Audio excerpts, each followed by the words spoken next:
What is the everlasting gospel? Turn with me, please, to Revelation chapter 14, verse 6. Revelation 14, verse 6. And I saw another angel fly in the midst of heaven, having the everlasting gospel to preach unto them that dwell on the earth, and to every nation and kindred and tongue and people. Notice that the gospel that is described there is the everlasting gospel. We want to understand what that is. Turn with me to Matthew 24, verse 14. Now, as context, we are looking at the period of time that is the 70th week. Let's look at Matthew 24, verse 14. And this gospel of the kingdom shall be preached in all the world for a witness unto all nations, and then shall the end come. We know that during the 70th week, the kingdom church preaches the gospel of the kingdom. Matthew 24:14 specifically tells us that. Let's next get Acts chapter 10, verse 28. Acts chapter 10 and verse 28. And he said unto them, Ye know how that it is an unlawful thing for a man that is a Jew to keep company or come unto one of another nation. But God hath showed me that I should not call any man common or unclean.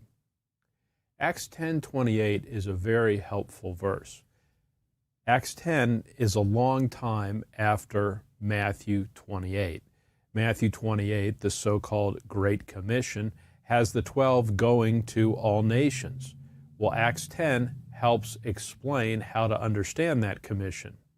Peter says as late as Acts 10 that it is unlawful for a Jew to keep company or come unto one of another nation.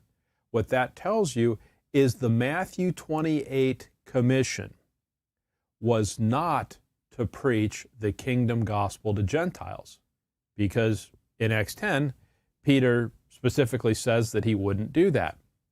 Instead, the Matthew 28 commission was to go to Jews scattered among the Gentiles.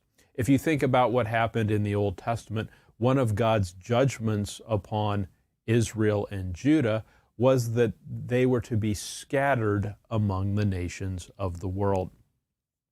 Now go back with me, if you would, to Revelation 14, verse 6. Revelation 14, verse 6. And I saw another angel fly in the midst of heaven, having the everlasting gospel, now notice this, to preach unto them that dwell on the earth. It's not just Jews. And to every nation and kindred and tongue and people. The everlasting gospel clearly includes Gentiles. It's thus different from the kingdom gospel. In Revelation 14:6, it doesn't simply say to go to all nations, but it talks about every kindred, every tongue. It talks about them that dwell on the earth. In other words, this is broader than just Jews. This everlasting gospel that's described in Revelation 14:6 is a gospel that is going to be preached unto Gentiles. Now notice verse 7. So Revelation 14, verse 7. Saying with a loud voice. Here is the description of the content of the everlasting gospel. Fear God and give glory to him. For the hour of his judgment is come, and worship him that made heaven and earth and the sea and the fountains of waters. Revelation 14:6 refers to the everlasting gospel. Verse 7 defines what the everlasting gospel is. It's fear God and give glory to him. Now, when you think of that description, it may remind you of an Old Testament verse. Turn with me to Ecclesiastes chapter 12, verse 13. Ecclesiastes 12:13. Let us hear the conclusion of the whole matter. Fear God and keep his commandments, for this is the whole duty of man. For God shall bring every work into judgment with every secret thing, whether it be good or whether it be evil. In Ecclesiastes, Solomon writes something that is very similar to the everlasting gospel. What he says is the whole duty of man, not just Israel, is to fear God and keep his commandments. What I'll suggest to you is this. The everlasting gospel is called the everlasting gospel because it is timeless, meaning wherever someone is on the timeline, what should they always do? They should always fear God, and they should keep his commandments. There's never a time anywhere on the dispensational chart where man shouldn't fear God and keep his commandments, where man shouldn't fear God and give glory unto him. That is why it is described as the everlasting gospel. It's timeless. It's always the case. Let me show you some additional verses on that. Get Psalm 111, verse 10. Psalm 111, verse 10. The fear of the Lord is the beginning of wisdom. Proverbs chapter 1, verse 7. Proverbs 1:7.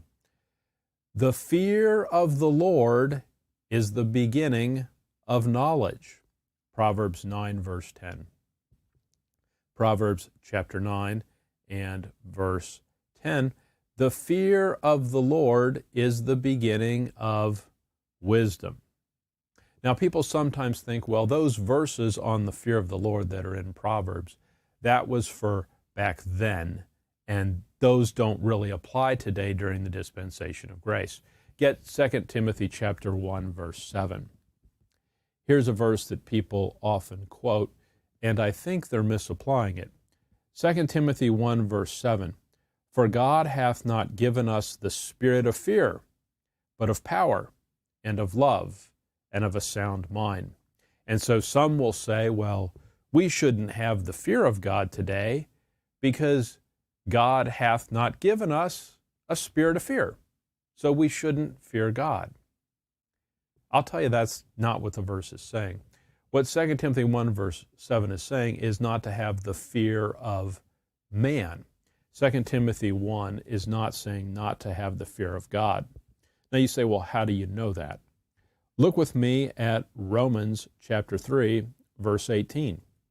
Romans 3, verse 18. There is no fear of God before their eyes. And in the context, that's not a good thing. That's a bad thing. Get 2 Corinthians 5, verse 11.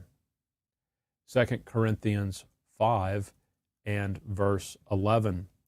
Paul says, knowing therefore the terror of the Lord. Paul himself knew and had the terror of the Lord. Get with me 2 Corinthians chapter 7 and verse 1. 2 Corinthians 7, verse 1. Having therefore these promises, dearly beloved, let us cleanse ourselves from all filthiness of the flesh and spirit, perfecting holiness in the fear of God. Paul's saying that they ought to have the fear of God. Get Ephesians 5, verse 21. Ephesians chapter 5 and verse 21. Submitting yourselves one to another in the fear of God. Paul's saying they ought to have the fear of God. Colossians 3:22. Colossians chapter 3, verse 22. Servants, obey in all things your masters according to the flesh, not with eye service as men pleasers, but in singleness of heart, fearing God. What do all of those verses tell us? Should someone during the dispensation of grace have the fear of God? Clearly, the answer is yes. Even a believer should have the fear of God.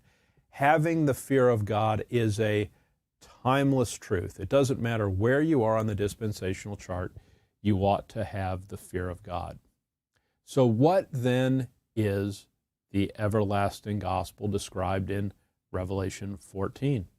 Well, it's obvious what it is. The everlasting gospel is the same thing that Solomon described as the whole duty of man. It is something that is true across all dispensations. Man should fear God and give him glory. Man should fear God and keep his commandments, whatever dispensation, whatever time period he happens to be living in.